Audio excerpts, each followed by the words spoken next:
Package 1 ng kauna-unahang Bus Rapid Transit System ng Pilipinas sa Cebu City. 85% ng tapos.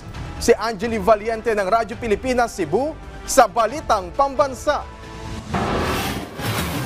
2 taon matapos pasinayaan ni Pangulong Ferdinand Marcos Jr. ang Package 1 ng Cebu Bus Rapid Transit Project dito sa Cebu City, ito na ngayon ang update sa kauna-unahang Bus Rapid Transit System sa Pilipinas.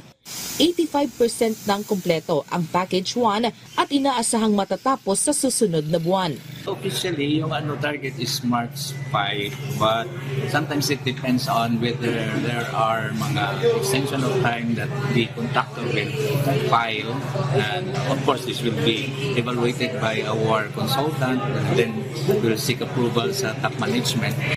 Samantala, pinuproseso na rin ng lokal na pamahalaan ang issue sa right-of-way.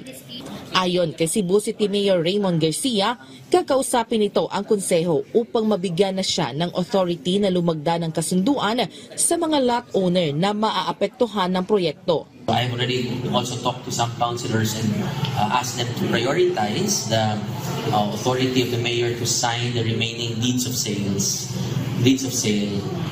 for the purchase of the lots that will be affected road right-of-way for the BRT.